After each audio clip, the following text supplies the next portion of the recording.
नमस्कार मित्रांनो. श्री स्वामी समर्थ. देवांचा वास आपल्या घरात कायम राहण्यासाठी घराचे व देवघराचे हे महत्त्वाचे नियम प्रत्येकाने पाळायलाच हवेत. आपल्या या एका चुकीमुळे देव आपल्या घरात वास करत नाहीत. देवपूजा करताना पूजेचे नियम माहीत नसल्यामुळे 99% लोकांकडून ही चूक घडते आणि पूजेचं फळ मिळत नाही. आणि एका या चुकीमुळे देवघरात देव वास करत नाहीत.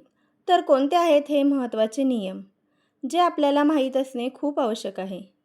देवघर हे देवांचे घर आहे. मग त्याबाबतीत आपण काळजी घेणे खूप गरजेचे आहे.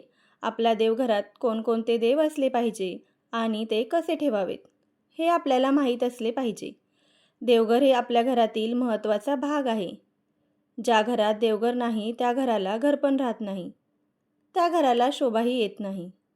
बाहेर जाऊन कितीही देवदेव करा, देवपूजा करा, पण जर तुमच्या घरातच तुमच्या देवांना जागा नसेल तर तुमची पूजा भक्ती कशी सार्थकी लागेल. म्हणून आपल्या घरात छोटेसे का होईना देवघर पाहिजे. घरात देवघर असल्यामुळे आपल्या घरातील वातावरण एकदम प्रसन्न आणि उत्साहित राहते. या माहितीमध्ये आपण देवघराचे महत्त्वाचे नियम पाहूयात. त्याआधी तुम्ही कमेंट बॉक्समध्ये श्री स्वामी समर्थ लिहायला विसरू नका. सोबत चॅनलला सबस्क्राईब करा. स्वामी कृपेने तुमच्या सगळ्या इच्छा पूर्ण होतील. नंबर 1. देवघर भिंतीला किंवा आपण जे लाकडी पाट वापरतो त्यांना लाल रंग किंवा केशरी रंग असावा. नंबर 2. देवघर नेहमी स्वच्छ आणि प्रसन्न ठेवायचे आहे. देवघरात धूळ साचता कामा नये. देवांना अंघोळ घालण्याचे पाणी हे देखील स्वच्छ आणि निर्मळ असावं.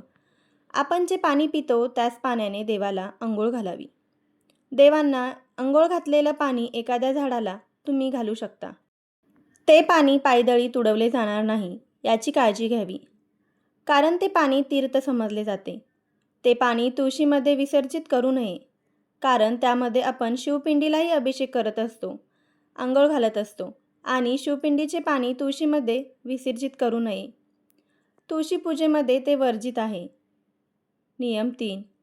आपल्या देवघरात कोणत्याही देवाची एकापेक्षा जास्त मूर्ती किंवा फोटो ठेवू नये. नंबर 4.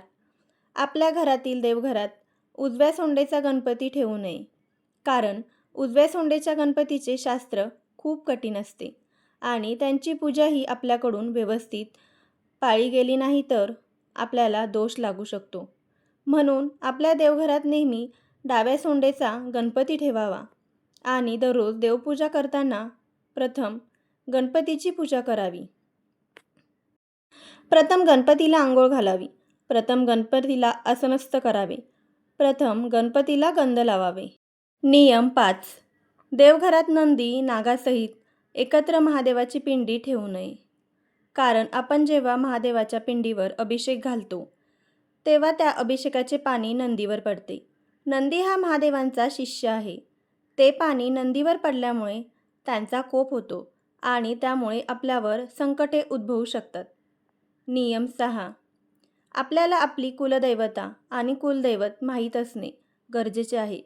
जर माहीत नसतील तर आपल्याला विविध संकटांना तोंड द्यावे लागते. आपल्या देवघरात आपल्या कुलदेवतांचा एक फोटो किंवा एक मूर्ती असणे आवश्यक आहे.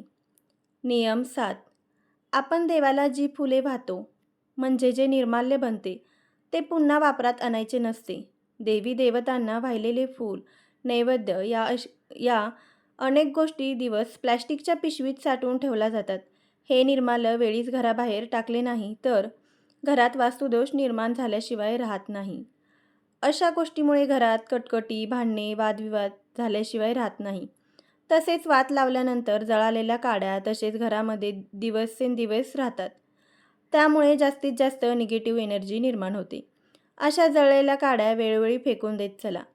भंगलेल्या किंवा तुटलेल्या, मोडलेल्या मूर्ती किंवा देवांचे फोटो देवघरात व पूजेत ठेवू नये. देवी देवतांच्या भंग पावलेल्या मूर्ती एखाद्या झाडाखाली अथवा मंदिरात विसर्जित कराव्यात. नियम 8.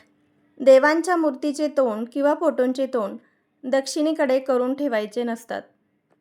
देवघर नेहमी ईशान्य दिशेला असावे व देवांचे तोंड पूर्व उत्तर या दिशेला असावेत. नियम 9. देवघरातील शाळीग्रामावर अक्षदा व्हायच्या नसतात. शिवपिंडीवर हळदी कुंकू व्हायचे नसते. शिवपिंडीला भस्म लावायचे असते. ओले कपडे घालून म्हणजेच ओल्या वस्त्री देवपूजा करायची नसते. नियम 10. देवांना एका हाताने कधीच नमस्कार करायचा नसतो. 2 हातांनी नतमस्तक होऊन मनापासून भक्तिभावाने भगवंताला नमस्कार करावा. तो भगवंतापर्यंत पोहोचतो. नियम 11. आपण देवघरात जी समई लावतो, निरांजन लावतो, त्यात तेल आणि तूप एकत्र घालू नये. तेलाचा दिवा वेगळा आणि तुपाचा दिवा वेगळा लावावा. नियम 12. समईच्या ज्योतीवर निरांजन किंवा दुसरा कोणताही दिवा पेटवायचा नाही. दिव्यामध्ये नेहमी 2 वाती लावायच्या. जीवांचं आणि शिवांचं प्रतीक म्हणून या वाती लावायच्या असतात.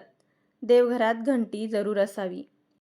सकाळ संध्याकाळ घंटीनाद झाल्यामुळे घरातील वातावरण सकारात्मक होते व प्रसन्न राहते. नियम 13. देवांना नमस्कार करताना आपल्या डोक्यातील टोपी काढून नमस्कार करावा. देवापुढे नतमस्तक व्हायचे असते.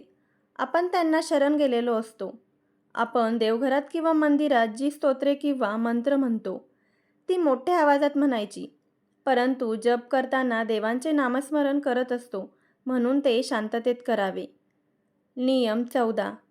देवांना आपण जेव्हा गंध लावतो तो गंध करंगळी शेजारील बोटाने लावायचा आहे आणि आपल्या पितरांना म्हणजेच पूर्वजांना अंगठ्याच्या शेजारील बोटानेच गंध लावावा. स्वतःला मधल्या बोटाने गंध लावायचा व इतरांना अंगठ्याने गंध लावावा. नियम 15. नैवेद्याच्या पानात किंवा ताटात मीठ वाढू नये.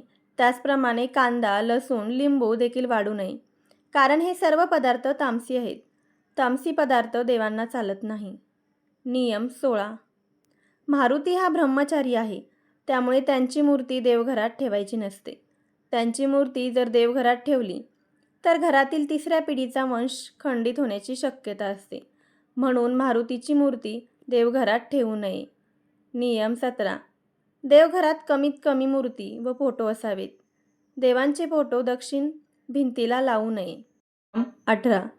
देवघराच्या अगदी समोर तिजोरी नसावी. तिजोरीसाठी उत्तरेकडे तोंड करून सेपरेट जागा असावी, कारण उत्तर ही दिशा लक्ष्मीची आहे. नियम 19. देवघरात पूर्वजांचे फोटो लावू नयेत. पूर्वजांचे फोटो लावण्यासाठी दक्षिण दिशा योग्य आहे. नियम 20. घरामध्ये देवघर अशा ठिकाणी असावे तिथे दिवसातून काही काळासाठी तरी सूर्यप्रकाश व ताजी हवा पोहोचेल. त्यामुळे घरातील विविध दोष आपोआप नष्ट होतील. घरामध्ये कोणत्याही प्रकारचा वास्तुदोष राहणार नाही. सूर्यप्रकाश घरामध्ये आल्यामुळे घरातील वातावरण प्रसन्न आणि निर्मळ होऊन जाते. नियम नंबर 21. देवघरात पांढरी संगमरवरी फरशी बसवावी. देवघरात बाळकृष्णाची मूर्ती जरूर ठेवावी. घरामध्ये अन्नपूर्णा मातेची मूर्ती जरूर असावी. यामुळे घरामध्ये अन्नधान्याची कधीही कमतरता भासत नाही. तसेच देवघरामध्ये कुलदेवीचा टाक असणे अत्यंत आवश्यक आहे. देवघरामध्ये लक्ष्मीची चांदीची किंवा पितळेची मूर्ती असणे देखील आवश्यक आहे. माता लक्ष्मीची आपल्याकडून सेवा झाली पाहिजे, म्हणून महालक्ष्मीची मूर्ती आपल्या घरी कमळावर आसनस्थ असलेली असावी. लक्ष्मीची मूर्ती उभी असलेले घरामध्ये ठेवू नये. ती कमळामध्ये विराजमान आहे अशीच मूर्ती घरामध्ये ठेवावी. त्यामुळे आपल्या घरातही लक्ष्मीचा निरंतर वास होतो. देवघराच्या वरील बाजूस निर्माल्य असू नये. तसेच कोणत्याही प्रकारची अडगळ ही देवघराच्या वरती ठेवू नये. नियम 22. आपलं पूजेचं सामानसुद्धा एखाद्या खाली ड्रॉवर करून त्याच्यामध्ये ठेवावे. पूजेचे सामान व्यवस्थित ठेवा व इकडे तिकडे पसरलेले नसावे. पूजेच्या सामानाला कोणाचाही पाय लागणार नाही याची काळजी घ्यावी. पूजेचे सामान ठेवताना स्वच्छ ठिकाणी ठेवावे. त्यामुळे त्यांच्यामध्ये निर्मळता, सात्विकता आणि पवित्रता राहिली पाहिजे. नियम 23. देवघरात यंत्र असल्यास ती उभी मांडू नयेत. जमिनीशी समांतर अशी मांडावी आणि यंत्र अखंड असावीत. ती जोडलेली नसावीत. नियम 24. काही घरामध्ये अगदी कमी जागा असते. इथे देवघर भिंतीवर अडकवून उभ्यानेच पूजा केली तरी चालते. देव आपल्या सर्व समस्या समजून घेतो आणि आपली पूजा मान्य करून घेतो. फक्त स्वच्छ मनाने, भक्तिभावाने देवाची पूजा करणे गरजेचे आहे. देवघरातील समई दिवा अग्नेय कोपऱ्यात ठेवावे, तसेच धूप, अगरबत्ती वायुव्य कोपऱ्यात ठेवावे.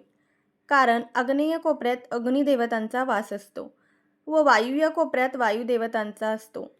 त्यामुळे हे करणं अतिशय योग्य मानलं जातं. नियम 25.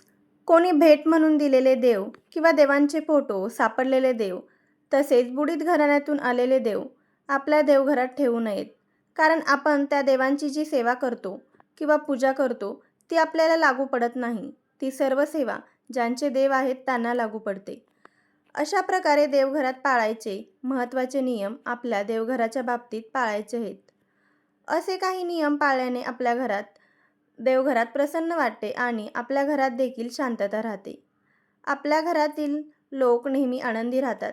घरात नेहमी देवांचा आशीर्वाद असतो. आपल्या घरात देवांचा वास असतो. देव आपल्या घरात वावरत असतात. त्यामुळे त्यांचे घर आपण नेहमी सुंदर आणि सुशोभित ठेवले पाहिजे. मनापासून व्हिडिओ आवडल्यास आमच्या चॅनलला सबस्क्राईब करून आम्हाला सपोर्ट नक्की करा.